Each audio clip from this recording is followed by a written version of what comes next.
Dear students, कैसे हैं आप लोग। आई होप आप लोग बहुत अच्छे होंगे और फुल ऑफ एनर्जी होंगे, जो कि आप लोगों के हाफ ईयरली के एग्जाम फिनिश हो चुके हैं। आज मैं उसी टॉपिक को कंटिन्यू करती हूँ जो हमने बीच में छोड़ा था। आप लोगों को नोट्स इसकी प्रोवाइड कर दी थी हमने, और हमने कहा था बाद में इसकी वीडियोस आपको देंगे। तो आज स्टार्ट करते हैं उसी बचे हुए टॉपिक को। चैप्टर चल रहा था हमारा ग्रेविटेशन, और हमने पढ़ लिया था वेरिएशन ऑफ जी, यानी variation of small g ongoing above from the earth surface and below from the earth surface। अब उसी के आगे हम पढ़ेंगे और जानेंगे about gravitational field, gravitational potential and gravitational intensity के बारे में। For the heading gravitational field, gravitational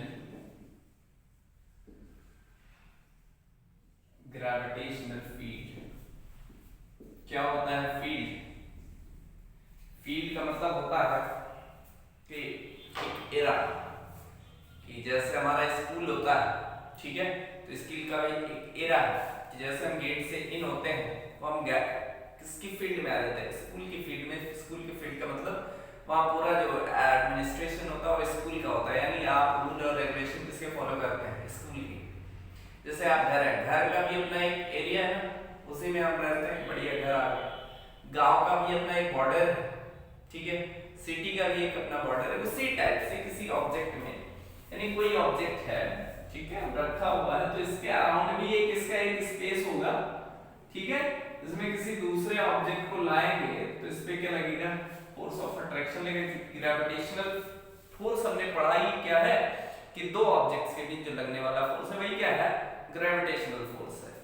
तो इसका मतलब ये हुआ कि किसी ऑब्जेक्ट के चारों ओर का वो स्पेस, किसी ऑब्जेक्ट के चारों ओर का वो स्पेस जिसमें क्या हो, किसी दूसरे ऑब्जेक्ट को लाने पर फोर्स ऑफ अट्रैक्शन लगे, यानी ग्रेविटेशनल फोर्स वर्क करे, एक्सपीरियंस हो, उसे हम क्या बोलेंगे, ग्रेविटेशनल फील्ड। तो सिंपली लिख लेते हैं हम लोग कि किसी ऑब्जेक्ट के चारों ओर का वो space, the space around,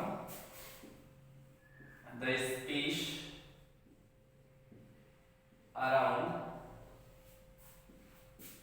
an object in which the space around an object in which on bringing a unit mass या हम कुछ भी लिख सकते हैं, a unit mass gravitational force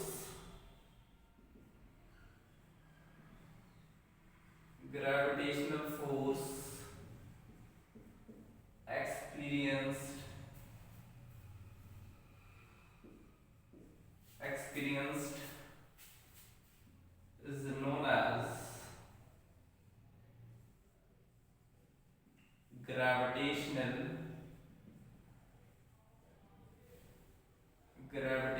field। समझ में आ गई बात, क्लियर हो गया। किसी ऑब्जेक्ट के चारों ओर का वो स्पेस जिसमें किसी दूसरे ऑब्जेक्ट को, दूसरे मास को लाने पर फोर्स लगे, कैसा फोर्स लगे, ग्रेविटेशनल फोर्स लगे, उसे हम क्या बोलेंगे, उस स्पेस को ही बोलेंगे हम ग्रेविटेशनल फील्ड, ठीक है ना। अब हम बात करेंगे कि इंटेंसिटी।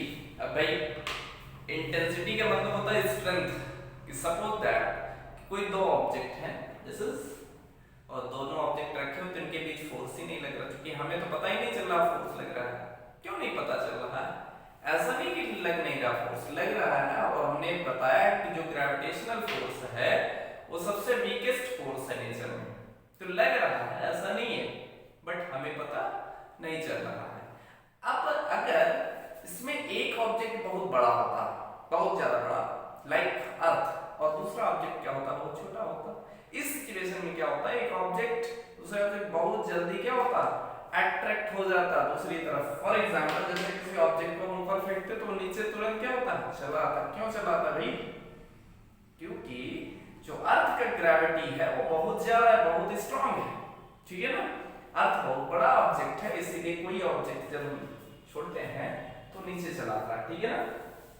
तो कोई ऑब्जेक्ट कितनी ज्यादा अट्रैक्टिव पावर रखता है उसे हम क्या बोलते हैं, ग्रेविटेशनल इंटेंसिटी या gravitational strength, put the heading gravitational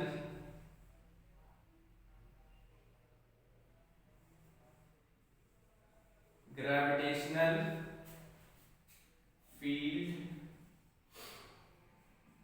intensity, और हम इसे ये बोल सकते हैं gravitational strength. Gravitational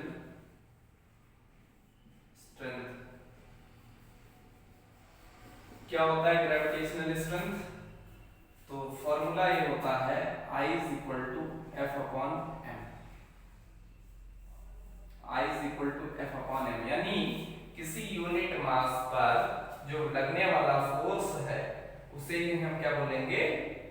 gravitational intensity. तो simply the force, gravitational force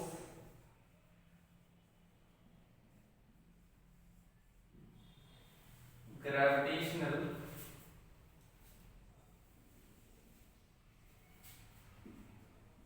force acting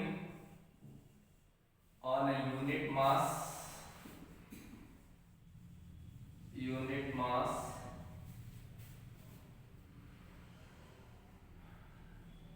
at a point in gravitational field।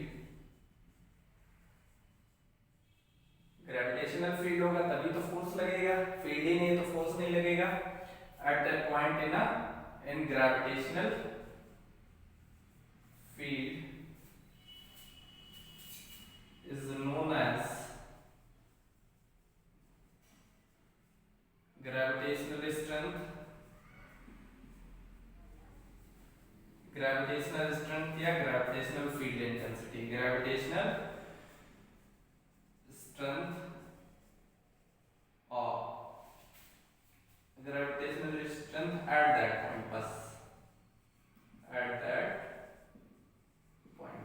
F is equal to I is equal to हो जाएगा F अपॉन M। F की यूनिट हो जाएगी Newton पर metre, ये हो जाएगी unit.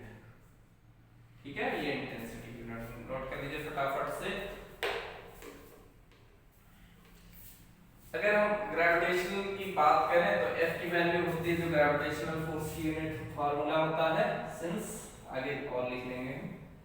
F is equal to होता है G m1 capital M into M upon R कर लें, R स्क्वायर, और यहाँ पे वैल्यू पुट कर देंगे तो इंटेंसिटी का फॉर्मूला आ जाएगा किसी भी पॉइंट पे। M से M कैंसिल हो जाएगा, आ जाएगा G M upon R square. ये इंटेंसिटी है, नोट कर लीजिए।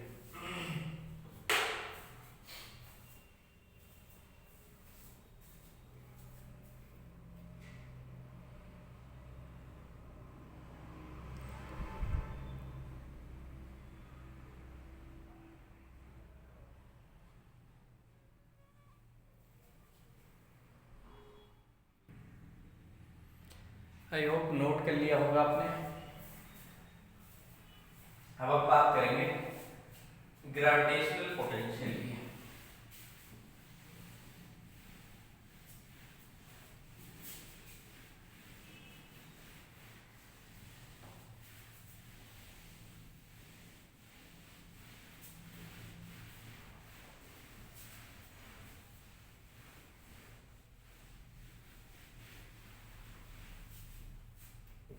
Put the heading gravitational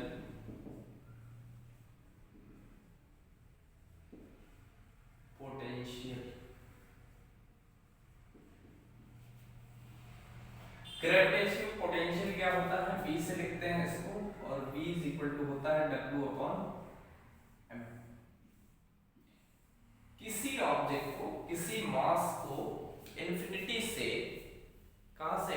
infinity. Infinity का मतलब हमने अच्छे से एक्सप्लेन कर रखा है कि कोई ऑब्जेक्ट है यहाँ पर, तो इसका ग्रेविटी डेफिनेट स्पेस तक ही काम करेगा। इसके बाहर कोई ऑब्जेक्ट है तो वो कहां पर है? इन्फिनिटी पर है। कहां पर है? इन्फिनिटी पर। सपोज दैट ये हम यहाँ पर है, अर्थ पर है, ठीक है, यहाँ पर ग्रेविटी वर्क कर रही है, सब 100 किलोमीटर अबव ग्रेविटी क्या हो जाती है, खत्म हो जाती है, वही क्या होता है हमारा इंफिनिटी होती है, उसी को तो हम इंफिनिटी बोलते हैं। क्लियर है, उसी को स्पेस बोलते हैं, और स्पेस में ग्रेविटी क्या होती है, जीरो होती है, यानी ऑब्जेक्ट क्या होते हैं, फ्लोट करते हैं। तो स्पेस से अगर इंफिनिटी से हम किसी ऑब्जेक्ट को यहाँ पर लाएंगे तो यहाँ पर क्या लगेगा, कुछ वर्क करना पड़ेगा, क्योंकि फोर्स के अपोज में क्या होगा, कुछ वर्क होगा, और उसी वर्क को ही हम क्या बोलते हैं, पोटेंशियल बोलते हैं। क्लियर, समझ में आ गई बात। किसी ऑब्जेक्ट को इन्फिनिटी से ग्रेविटेशनल फील्ड के किसी डेफिनेट पॉइंट तक की लाने में जो वर्क डन होता है उसे ही हम क्या बोलेंगे, ग्रेविटेशनल पोटेंशियल बोलेंगे। ठीक है, लिख लीजिए work done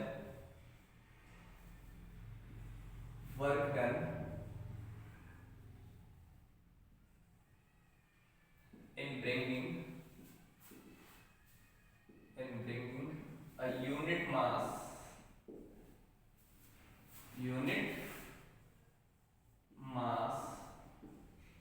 from infinity to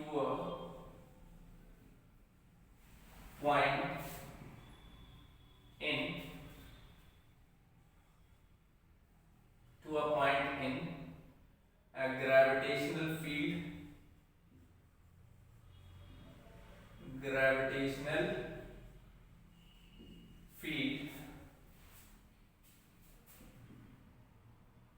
एक minute, the work done in bringing a unit mass from infinity to a point in gravitational field is known as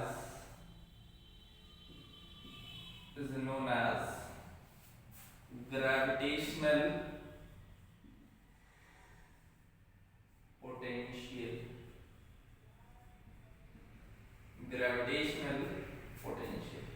V is equal to हो जाता है formula W upon m, यानी इसको हम क्या लिख सकते हैं, जूल पर मीटर इसकी यूनिट होगी, और पोटेंशियल के लिए हम अलग से भी इसको बताएंगे। ठीक है, पहले इसको नोट कर लीजिए फटाफट से।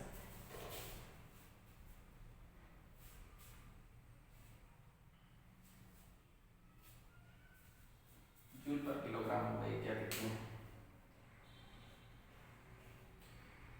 Gravitational potential due to a point mass, इसके लिए हम क्वेश्चन करवाएंगे, इसको फटाफट से नोट कर लीजिए पहले।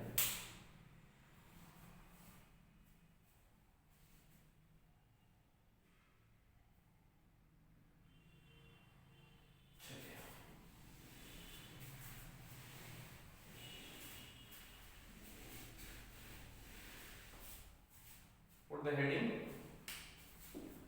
gravitational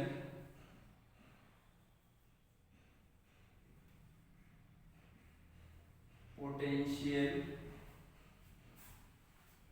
due to a point mass। एक पॉइंट मास के कारण हमको क्या निकालना है, ग्रेविटेशनल पोटेंशियल निकालना है। ठीक है, तो यहाँ पर हम एक पॉइंट कंसीडर कर लेते हैं, एक मास कंसीडर कर लेते हैं m, यहाँ पर एक पॉइंट A, यहाँ पर एक पॉइंट B। ठीक है, क्लियर है, और यहाँ क्या वर्क कर रहा है, इन्फिनिटी। ठीक है, और यहाँ पर एक स्मॉल मास है m, स्मॉल m, ये कैपिटल M है, इसको हम मान लेते हैं O। ठीक, इतना क्लियर है।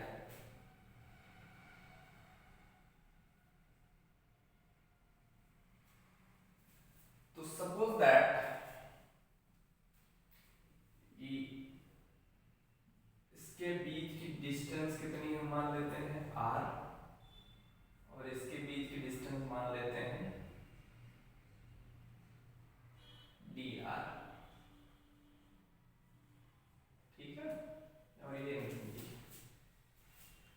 तो सबसे पहले हम ये कंसीडर करते हैं कि ऑब्जेक्ट क्या है, A पर है। ठीक है ना, late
the mass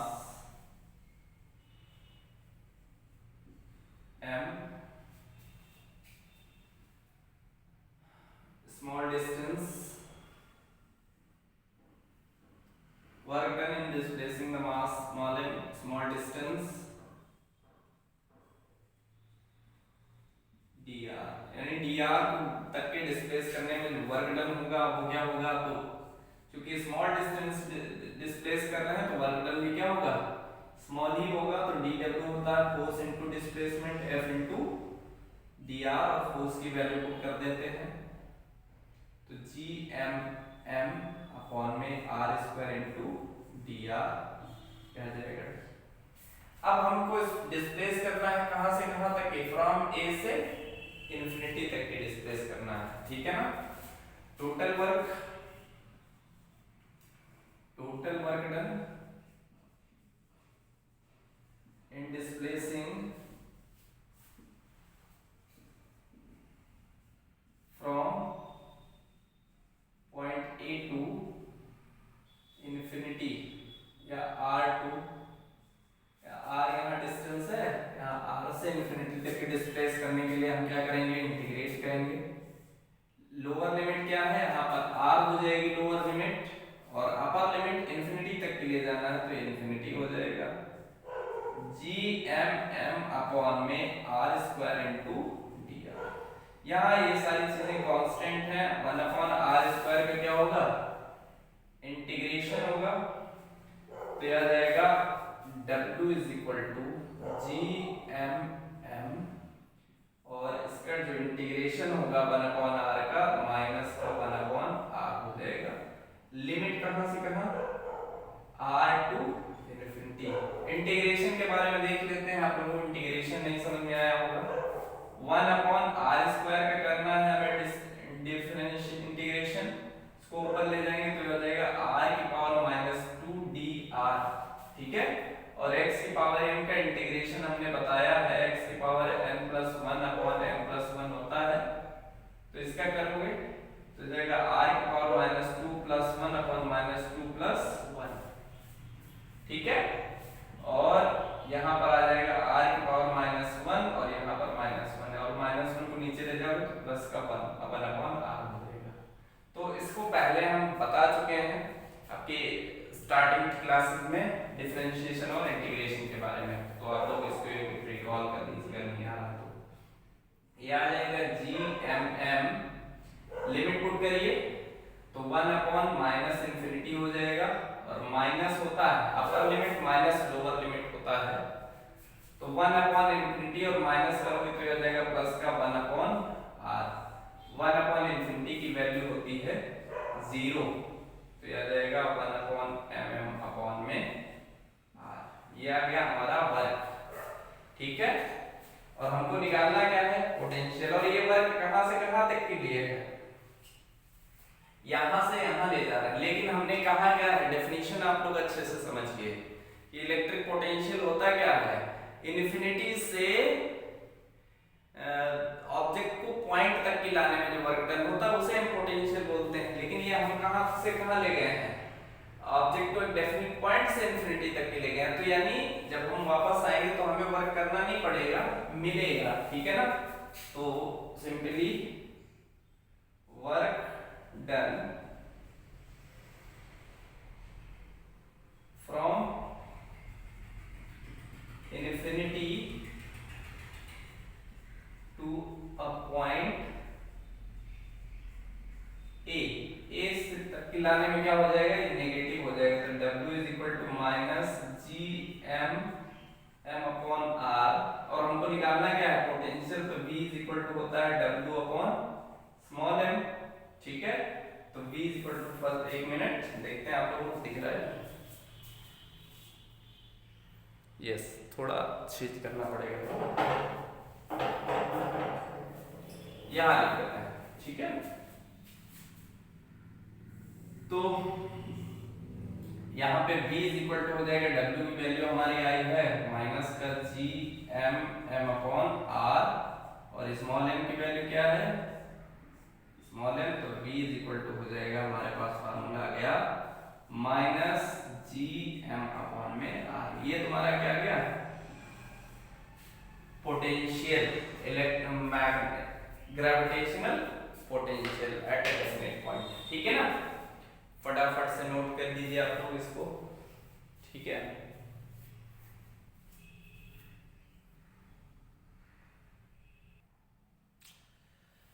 I hope note कर लिया होगा आपने। चलिए नेक्स्ट टॉपिक पढ़ेंगे, gravitational potential energy. Gravitational potential energy,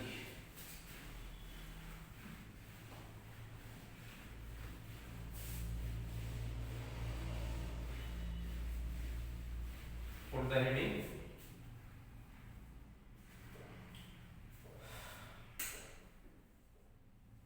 gravitational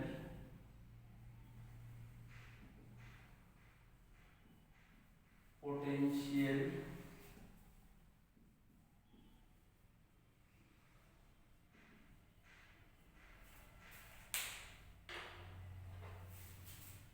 energy.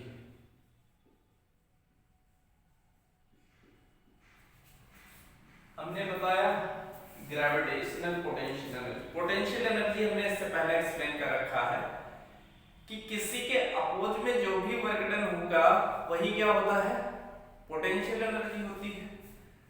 तो ऑब्वियस बात है कि अगर किसी ऑब्जेक्ट को हम इन्फिनिटी से ग्रेविटेशनल फील्ड में लाते हैं तो क्या करना पड़ता है, ग्रेविटेशनल फील्ड के अपोज में वर्क करना पड़ता है, और वही वर्क क्या होता है, ग्रेविटेशनल पोटेंशियल एनर्जी के फॉर्म में स्टोर हो जाता है। तो हम लिख लेंगे, ठीक है, क्या लिखेंगे कि when an object is bring from an infinity to a point in gravitational force, then work is done and this work is stored in the form of potential energy. Simply when an object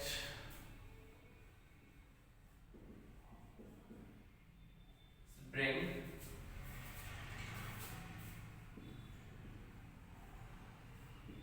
from infinity to a point in gravitational field, then work is done against the gravitational force, against the gravitational force. This force is stored in the form of gravitational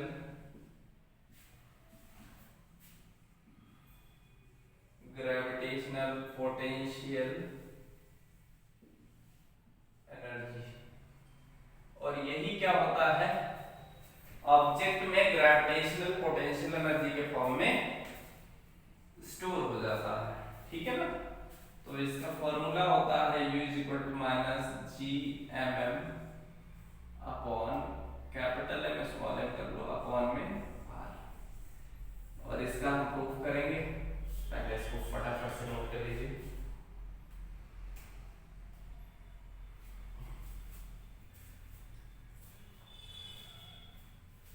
I hope note हो गया होगा। Next heading डाल लीजिए, gravitational potential energy of a body on the earth surface. तो इसी का derivation करेंगे हम, लेकिन अर्थ सरफेस के लिए। ठीक है,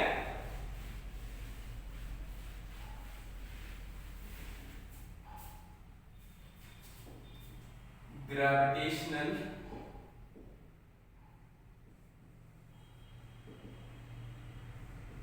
potential energy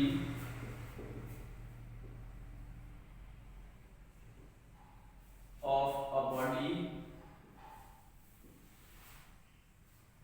on Earth's surface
at a distance of x from earth center, then gravitational force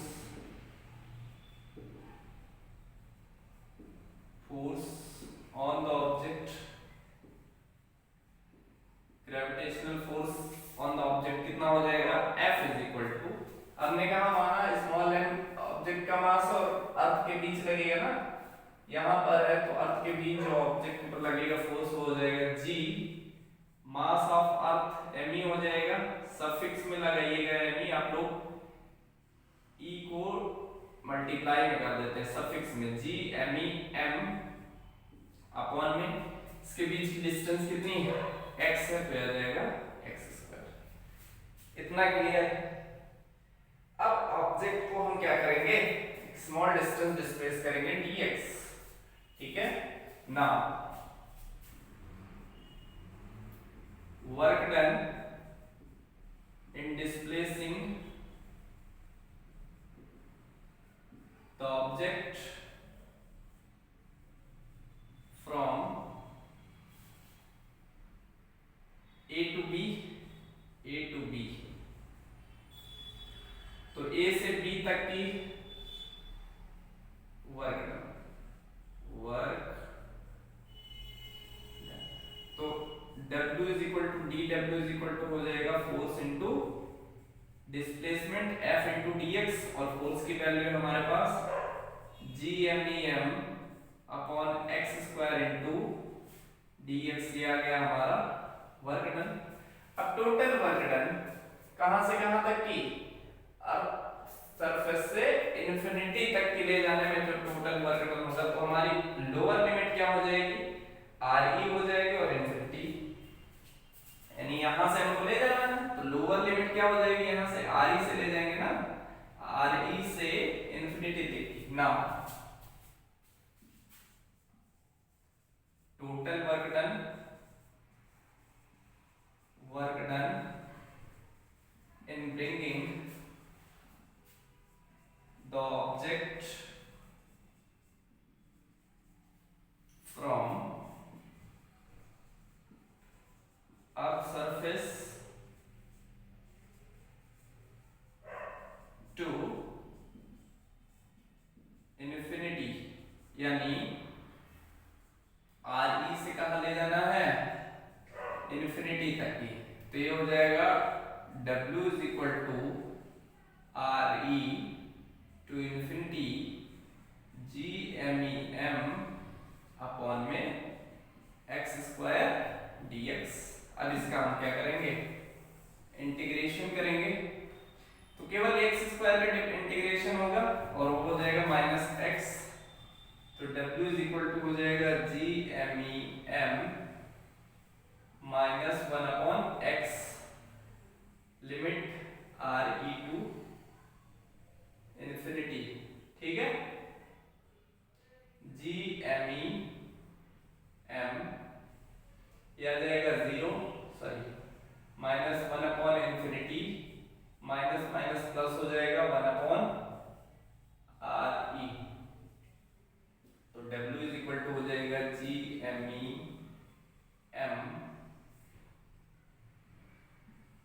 upon RE, ठीक। अब बेटा याद रखना कि जो वर्क होगा हमने यहां से यहां तक के ले जाने में किया है इंफिनिटी से, लेकिन इनफिनिटी से जब हम ऑब्जेक्ट को अर्थ सरफेस पर लाएंगे तो वर्क करना नहीं पड़ेगा, हमें क्या मिलेगा, मिलेगा, ठीक है ना। तो लिखोगे since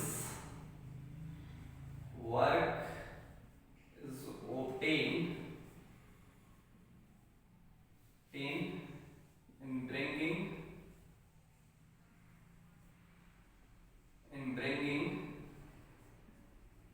the object from infinity to earth surface, और उसी को ही हम क्या बोलते हैं, potential energy, that is U is equal to हो जाएगा W माइनस W के तो W की जगह क्या हो जाएगा, GME m/RE माइनस लगा के। ये तुम्हारा हो गया ग्रेविटेशनल पोटेंशियल एनर्जी का। अब देखो हमने इससे पहले जो फॉर्मूला लिखवाया था वो m1 m और m था, कैपिटल M और स्मॉल m था, और r की जगह r की जगह r था। तो डजंट मैटर, यहाँ दो ऑब्जेक्ट्स शो कर रहे हैं और ये रेडियस है अर्थ की, ठीक है, नोट कर लीजिए।